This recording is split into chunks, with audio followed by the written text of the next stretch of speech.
बहुत साल पहले की बात है। एक बड़े जंगल के पास में एक छोटी सी नदी थी। उस नदी के किनारे एक मादा सारस अपने 2 बच्चों के साथ रहती थी। एक दिन नदी के किनारे मादा सारस अपने बच्चों के साथ बैठी हुई थी। तभी अचानक पास के झाड़ी में हलचल हुई। मादा सारस ने सावधान होकर अपने बच्चों को पास बुला लिया। वो तीनों थोड़ा डर गए थे। तब मादा सारस कहता है, कौन है वहाँ? हिम्मत है तो सामने आओ। झाड़ियों के पीछे से हमें डराने की कोशिश मत करो। सामने आओ। तब एक कबूतर का बच्चा झाड़ी से निकलकर उसके सामने आया। मैं हूँ। वहाँ एक बड़ा सा सांप आ गया है। वो मेरा पीछा कर रहा है, इसीलिए मैं झाड़ियों के पीछे छुप गया था। तुम्हारी माँ कहाँ है? तुम अकेली क्यों घूम रही हो? मेरा माँ जीवित नहीं है। उसी सांप ने उन्हें निगल लिया। मुझे उस सांप से बहुत डर लग रहा है। आप भी अपने बच्चों को लेकर यहाँ से दूर हो जाइए। तुम सच कह रही हो? तुमने अच्छा किया मुझे ये बता दिया। यहाँ पर अजगर का खतरा है, इसलिए हमें यहाँ से दूर जाना होगा। तुम भी हमारे साथ चले आओ। मादा सारस अपने 2 बच्चे और कबूतर के बच्चे को लेकर वहाँ से दूर चली गई। वो सब एक ब्राह्मण के कुटिया के पास रहने लगे। इस तरह कुछ दिन बीत जाता है। एक दिन कबूतर के बच्चे ने फिर उस सांप को देखा, जो धीरे धीरे ब्राह्मण के गाय के पास पहुंच चुका था। तब कबूतर का बच्चा तुरंत ब्राह्मण के पास पहुंच गया। पंडित जी, आपके गाय के पास एक खतरनाक सांप आ गया है। आप अपनी गाय को बचा लीजिए, नहीं तो वो गाय को काट लेगा। जल्द ही चलिए। ब्राह्मण जल्द ही कबूतर के बच्चे का पीछा करते हुए अपनी गाय के पास आ गया और सांप को देख लिया। उन्होंने मंत्र द्वारा जल छिड़ककर सांप को भगा दिया। फिर कबूतर के बच्चे को कहा, बच्चे, तुमने सांप के बारे में सूचना देकर बड़े नेक काम किया है। तुम्हारी माँ कहाँ है? तुम भी इस तरह अकेले मत घूमो। पंडित जी, उसी सांप ने मेरी माँ को मार दिया है। मुझे इस दुनिया में अकेला कर दिया है। मैं हर वक्त उससे बचता फिरता हूँ, इसलिए घूमते घूमते आपके घर के पास आ गया हूँ। बच्चे, अब तुम्हें उस सांप से या किसी भी जानवरों से डरने की कोई जरूरत नहीं है।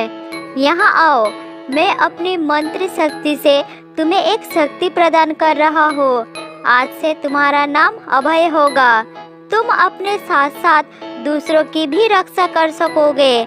तुम अपने जादुई शक्ति से कोई भी वस्तु प्राप्त कर सकोगे। ब्राह्मण ने मंत्र पढ़कर कबूतर के बच्चे के ऊपर गंगा जल छिड़क दिया। आपकी बहुत बड़ी कृपा हो गई महाराज। मैं परम भाग्यशाली हूँ जो आपका आशीर्वाद मुझे मिला। आपने मेरा नाम अभय रख दिया, इसलिए अब मुझे किसी का भय नहीं है। कबूतर का बच्चा सारस और उनके बच्चों के साथ ब्राह्मण की कुटिया के पास रहने लगा। एक दिन सारस नदी में मछली पकड़ने गई थी। उसके बच्चों को भूख लग गई। अभय भैया, माँ अभी तक नहीं आई। हमें बड़ी भूख लगी है, खाना चाहिए। कुछ खाना ला के दो ना भैया। कबूतर का बच्चा आसमान की ओर देखकर अपनी इच्छा जताई और उनके सामने बहुत सारा खाना आ गया। खाना देखकर सारस के बच्चे खाने लगे। भैया, बड़ा मजा आ रहा है। आप तो बड़े जादूगर हो। अब तुम पेट भर के खाना खा लो, रोना मत। मेरे लिए भी कुछ खाना रखो, मुझे भी भूख लगी है। वो तीनों खाने में मग्न थे। अचानक सारस के एक बच्चे को नदी की याद आने लगी। अभय भैया, नदी का किनारा याद आ रहा है, वहाँ बड़ा मजा आता है, चलो चलते हैं, पास में ही तो है। नहीं नहीं, जब तुम्हारी माँ यहाँ आएगी और तुम्हें नहीं देख पाएगी तो वो बहुत परेशान हो जाएगी। उनके आने के बाद ही जाना ठीक होगा। इसके बाद अभय पास में जाकर कुछ फल ढूंढने लगा। इतने में सारस के बड़ा बच्चा चुपचाप अकेले ही चल पड़ा।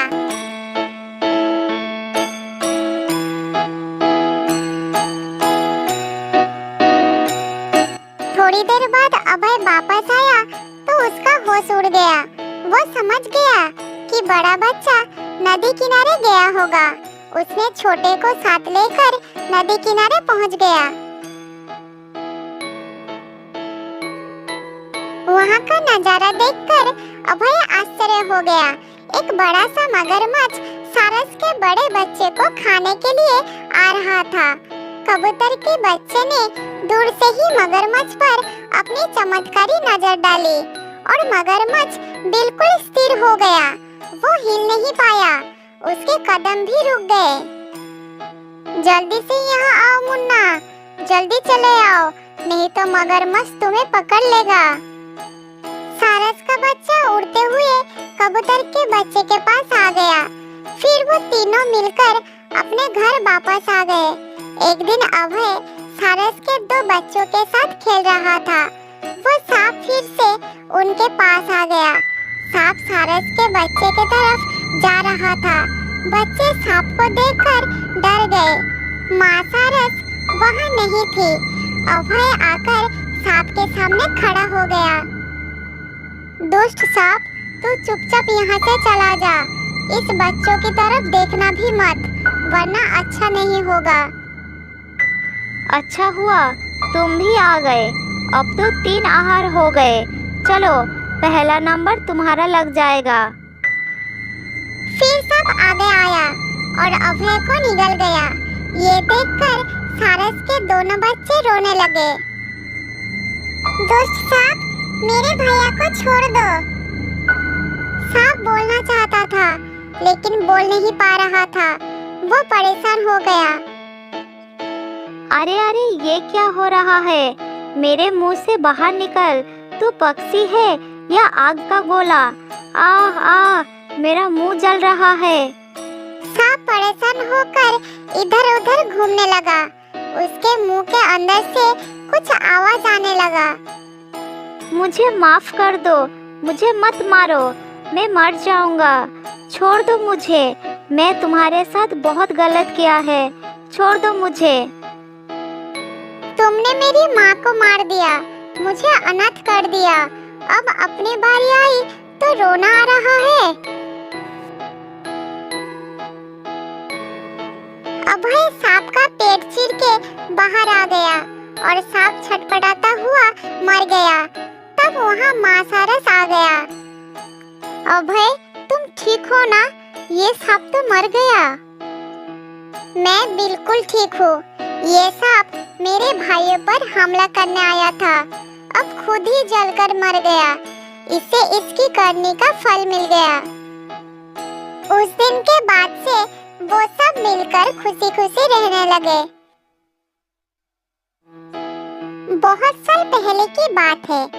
एक घने जंगल में रहता था एक खरगोश। खरगोश एक बड़े पेड़ के नीचे एक छोटा सा बिल में रहता था। उस जंगल में खरगोश का कोई दोस्त नहीं था। वो अकेला रहता था।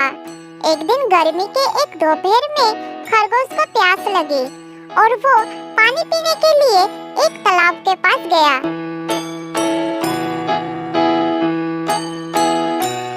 खरगोश ने तालाब से पानी पिया और वहीं आराम करने बैठ गया। इतने में उस तालाब से एक कछुआ किनारे पर आ गया। सुंदर खरगोश को देखकर कछुआ खुश हो गया। वो उससे दोस्ती करना चाहता था।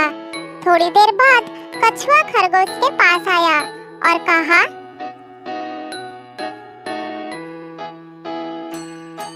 खरगोश भाई, कैसे हो? बहुत दिन के बाद तुम्हारा दर्शन मिला। सब कुछ ठीक तो है ना? मैं ठीक हूँ।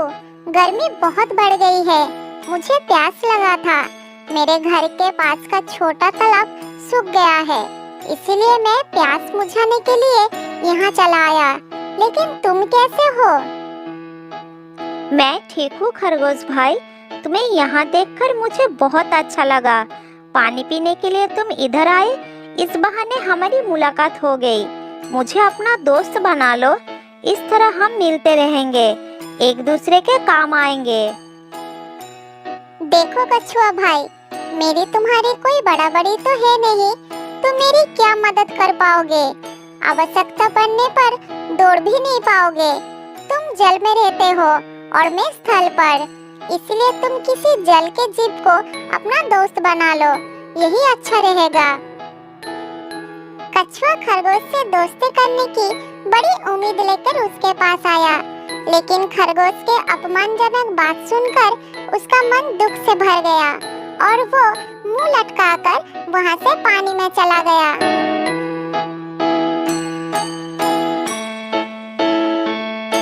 इस तरह खरगोश हर रोज उस तालाब में पानी पीने के लिए आता था। कछुआ दूर से खरगोश को देखता था, लेकिन कभी उसके पास नहीं आता था। एक दिन जब खरगोश उस तालाब में पानी पीने के लिए आया, तब किनारे पर तालाब का कीचड़ फैला हुआ था। पानी वहां से दूर था।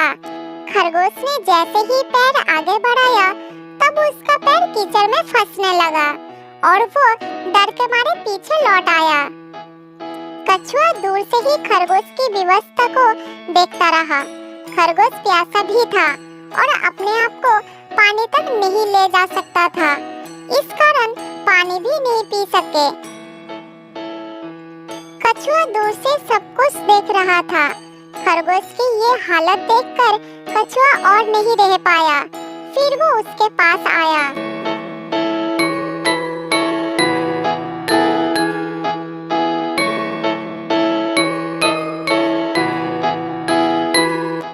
खरगोश भाई, मैं दूर से तुमको देख रहा था। तालाब के किनारे कीचड़ होने के कारण तुम आगे नहीं जा पाए और प्यासे रह गए। मैं तुम्हारे पास आ गया हूँ। तुम मेरी पीठ पर बैठ जाओ, मैं तुम्हें पानी तक ले जाऊंगा, तब तुम अपनी प्यास बुझा लेना। खरगोश ने कछुए की बात पर गौर किया। वो समझ गया कि बात सही है। उसकी पैर कीचड़ से गंदा होने से बच जाएंगे। उसकी प्यास भी तालाब के पानी से बुझ जाएगी। फिर वो इस बात पर राजी हो गया। ठीक है कछुआ भाई, तुम मुझे तालाब के पानी तक ले चलो। देखो, मुझे पानी में गिरा मत देना। नहीं नहीं खरगोश भाई, तुम निडर होकर मेरी पीठ पर बैठ जाओ, मैं तुम्हें नहीं गिराऊंगा। फिर खरगोश कछुए के पीठ पर बैठ गया। कछुआ उसे अपनी पीठ पर बिठाकर तालाब के अंदर चला गया। कछुए ने पानी के अंदर पहुंचकर बड़े आराम से खरगोश को स्वच्छ पानी पिलाया।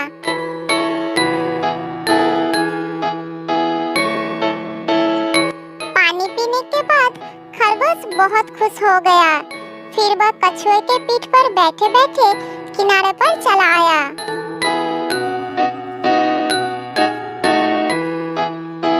खरगोश को बहुत प्रसन्न दिखाई पड़ रहा था। आज उसे कछुए के कही हुई एक दूसरे के काम आने वाली बात याद आ गई। कछुआ भाई, तुम एक सच्चे दोस्त हो। तुमने उस दिन सही बात कही थी। मेरे ऊपर अभिमान का पर्दा था। मैंने तुम्हारी महत्व को नहीं जाना था। आज तुमने मेरी आंखें खोल दी है। तुमने आज मेरा बहुत मदद की है। उस दिन मैंने तुम्हारा दिल दुखाया था, इसलिए मैं तुमसे माफी चाहता हूँ। अरे नहीं भाई खरगोश, दोस्त ही एक दूसरे के काम आते हैं। आज मेरी बारी थी, कल तुम्हारी आ जाएगी। क्या तुम्हें मेरी दोस्ती स्वीकार है? हाँ हाँ, बिल्कुल स्वीकार है दोस्त। चलो, आज मैं तुम्हें मेरे घर ले चलता हूँ। क्या तुम मेरे साथ चलोगे मेरे घर? हाँ हाँ मेरे दोस्त, मैं तुम्हारे घर जरूर जाऊंगा।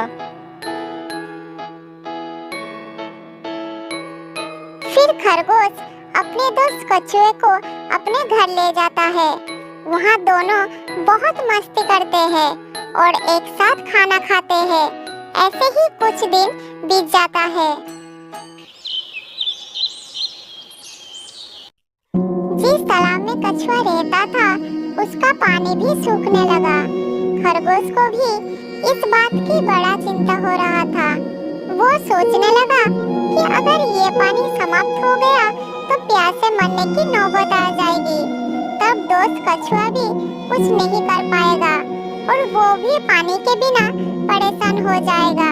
फिर वो कछुए से पूछता है, कछुआ भाई, कुछ ही दिन में इस तालाब का पानी सूख जाएगा, फिर हमारा क्या होगा? हम कैसे जीवित रहेंगे? खरगोश की बात सुनकर कछुआ थोड़ा चिंतित हो गया। फिर वो उसे आश्वस्त करके कहता है, खरगोश भाई, आसपास के सारे तालाब के पानी सूख रहे हैं। अब किसी भी तालाब में पानी नहीं रहेगा। हम सभी के लिए ये दुख की घड़ी है। हमें यहाँ से दूर जहाँ पानी हो ऐसी जगह पर जाना होगा। तुम तो जानती हो कि मेरे चलने की रफ्तार क्या है, इसीलिए मेरा कहा मानो और आसपास जहाँ बहुत सारा जल हो उस जगह का पता लगाओ। इसके बाद हम वहाँ जाने के प्रबंध करेंगे। कछुआ भाई, पानी का पता तो मैं लगा लूंगा, लेकिन तुम वहाँ कैसे पहुँच पाओगे? तुम्हें यहाँ छोड़कर मैं भी नहीं जा पाऊंगा। मेरे दोस्त, पहले पानी का पता तो लगाओ, उसके बाद वहाँ पहुँचने का रास्ता भी बना लूंगा। जल्दी जाओ दोस्त, देर मत करो, नहीं तो हम सब मुसीबत में पड़ जाएंगे। खरगोश बिना देर किए तेज रफ्तार से चलने लगा। दौड़ते दौड़ते वो जंगल के बाहर आ गया। जंगल के बाहर कुछ दूर जाते ही उसे एक नदी दिखाई दिया। उस नदी में बहुत सारा पानी था। उसे स्वयं से ज्यादा अपने दोस्त कछुए की चिंता थी। कुछ देर बाद वो दौड़ता हुआ कछुए के पास पहुंच गया।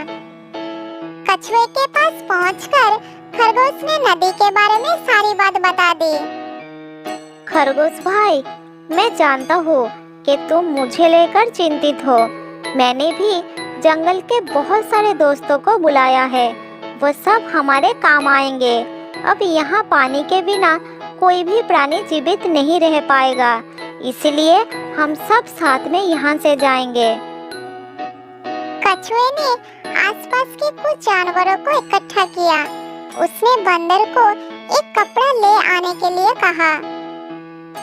बंदर भाई, तुम एक कपड़ा लेकर जल्दी आओ। ठीक है कछुआ भाई, मैं पास के गांव से एक कपड़ा लेकर आता हूँ। बंदर कपड़ा लाने चला गया और थोड़ी देर बाद आ भी गया। उसके बाद कछुआ कपड़े के ऊपर बैठ गया और उसे थैले का रूप देने के लिए कह दिया। बंदर ने उसके कहे अनुसार कपड़े की थैले में कछुए को सुरक्षित स्थापित कर दिया और कछुए ने थैले के अंदर से कहा, बंदर भैया, अब एक काम करो, मुझे थैले के साथ हिरन के गले में लटका दो। हम सब साथ साथ नदी के पास पहुंच जाएंगे और एक नई दुनिया बसाएंगे। फिर सभी जानवर एक साथ नदी के पास जाने के लिए चलना शुरू कर दिए। हिरन के गले में लटकते थैले में बैठकर कछुआ भी सबके साथ नदी किनारे पहुंच गया। सभी नदी के पास पहुंचकर बहुत खुश हो गए। वहां चारों तरफ हरियाली थी और पीने के लिए बहुत सारा पानी था। कछुए की चतुराई ने उसका और सबका काम आसान कर दिया।